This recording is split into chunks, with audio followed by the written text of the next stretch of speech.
Hello and welcome to my list of 10 games I'd like to see be turned into legacy games. And well, while making this list, I ran into a couple snags. First of all, I found that there were way more than 10 games I'd like to see be turned into legacy games, so I had to narrow it down. And secondly, I also found that while explaining my entries, I tend to repeat myself over and over because really, the more important thing is to explain what a legacy game is. So, a better title for this video might be WTF is a legacy game. So in order to really dig deep into what a legacy game is, I did exhaustive research. And by that I mean I typed it into Google and found an article on Wikipedia. Wikipedia says that a legacy game is a variant of tabletop board games in which the game itself is designed through various mechanics to change permanently over a course of a series of sessions. However, I know some people don't trust Wikipedia, so I got a second source, which is under Board Game Geek. And Board Game Geek has a definition of a legacy game, which is a multi-session game in which permanent and irreversible changes to the game state carry over to future plays. Okay, so with my credible research intact, I got to thinking that it's really no different than a campaign game. I mean, what's the difference between that and just like a campaign, like a D&D campaign or something? The rules, other things change, or if you add modules to a game, something like that. It really doesn't sound that different to me. And indeed, to help verify this, Board Game Geek also has a definition on campaign games, although they don't have it under just campaign games, they have it under mechanisms. I guess a campaign game is a mechanism. We'll just roll with it. Anyway, it's games, parentheses, expansions, promos, etc., using a campaign mechanism in gameplay, not just in images or theme. And now they just used the original word in the description, so great. Anyway, these games have a campaign mode where the game and or characters change over time, such as that the results of one game may influence future plays. Expansions should be added here instead of the base game if they provide the campaign mode and the base game did not. And so yeah, that's almost exactly the same definition as a legacy game. So I guess I kind of had to delve into this a little bit more, and this is what I came up with. The short answer is that legacy, I feel, should just be a subgenre of a campaign game, but I also wanted to kind of give my own personal recollection of what a legacy game is for myself.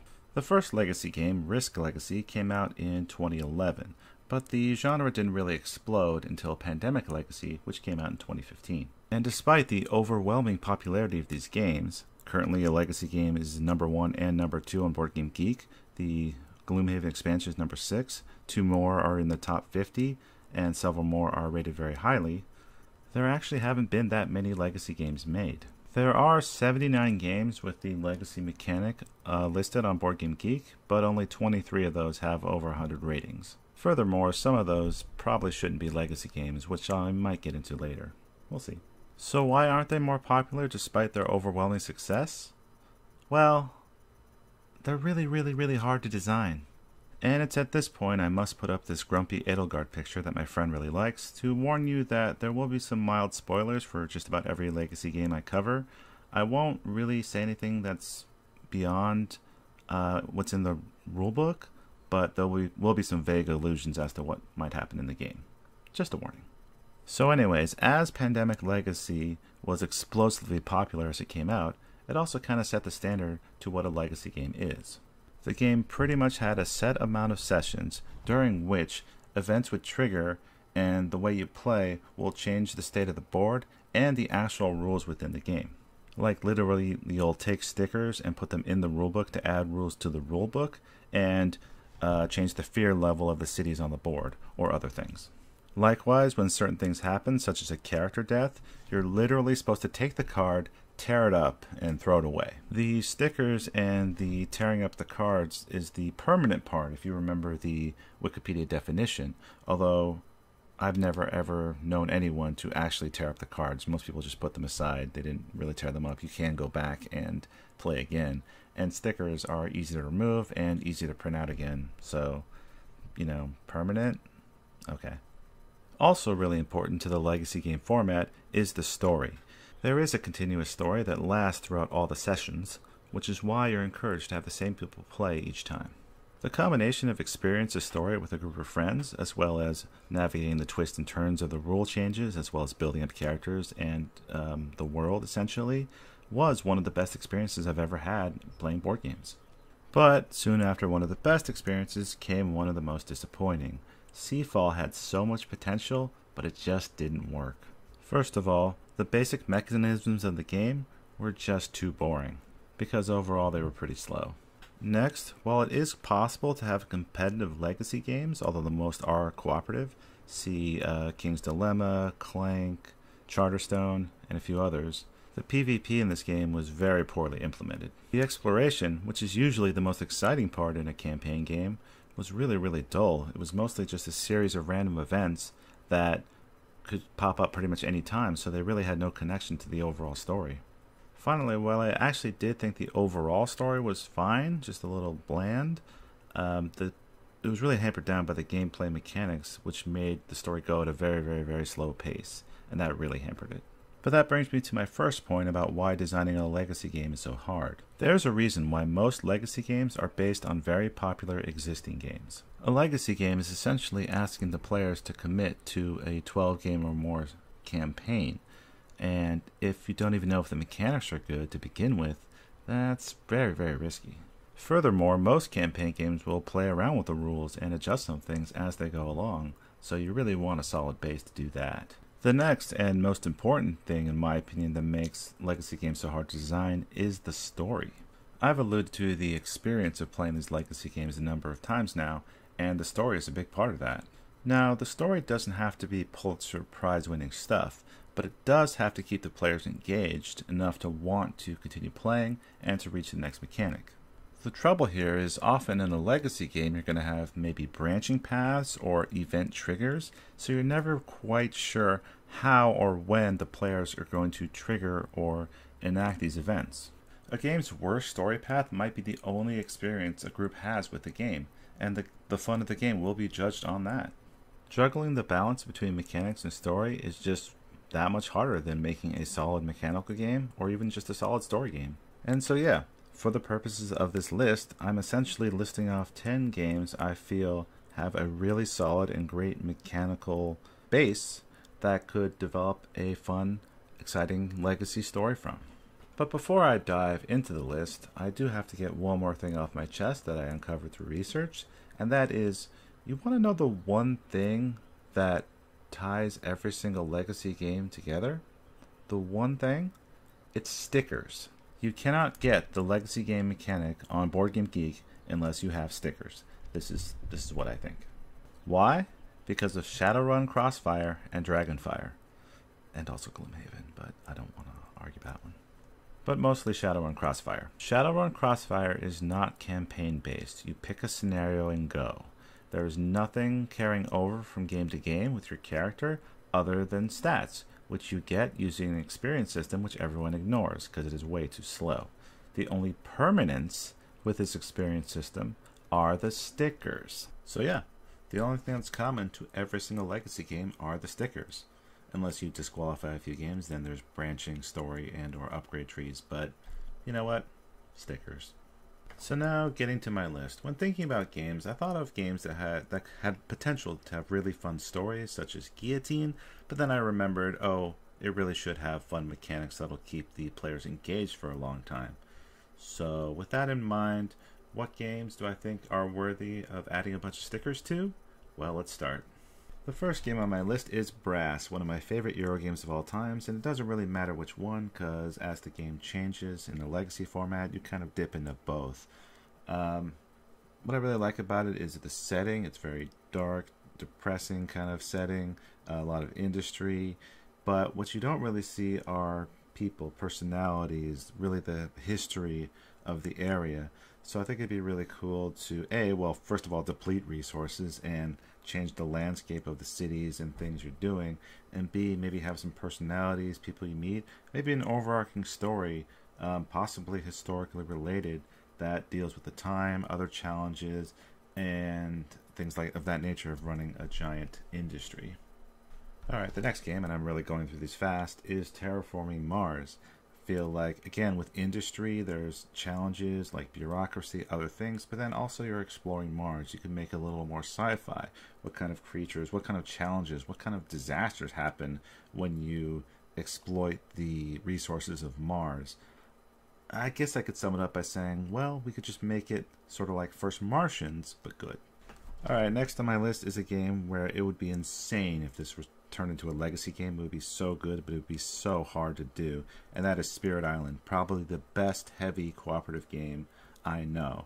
And it's already highly thematic. It already tells a really good story through the actions of the cards. The overall story is just kicking invaders off your island. I mean, that's pretty simple, but when you're done, you've already got perhaps a destroyed or vastly changed island. And with these scenarios, with the different styles of invaders, and the huge thematic differences between the spirits already, I could see so many possibilities of branching storylines, of different causes and effects, and many situations where it's not whether you should kick off the invaders because you definitely want to, but is it worth it to do it in a certain way, which nukes the island essentially. I think these storylines could be really fun. Alright, the next game on my list is Sulkin the Mayan Calendar, and this one seems a little more obvious than others. It's the Mayan calendar. It kind of deals with the end of the world, perhaps. The game itself is really beautiful, and there's a lot of potential for manipulating the spaces on each of the wheels to do different effects. You have the god tracks, you have the god effects, different buildings come up, maybe even build a whole civilization, different things to worship. There's a ton of possibilities here, and I think you could tell a really compelling story as well. Alright, my next game which I'd love to see explored more with stickers is Alchemist, one of my favorite heavy deduction games. I just want to explore the world more. I want to see what kind of potions come up. I want to see different forms of deduction appear in the middle, perhaps surprise you, perhaps a lot more mystery. Maybe you don't even know how the deductions work to start, and you have to work that out as well. And in addition, you can also expand the town. You could expand the people helping you out. You could expand the effects of your potions on the town and how it affects the different spaces, things like that. Maybe an overarching branch of you have to solve some kind of plague or some other problem with the potions, but you don't really know how. You have to deduce that, of course. Just really interesting deduction and worker placement effects could go into this one. Okay, the next game, keeping it within the CGE family, is Galaxy Trucker. And of course, it would be easy to add a story here as you're traveling all around space. I also feel there's potential here for building as you make your ships, but they're falling apart.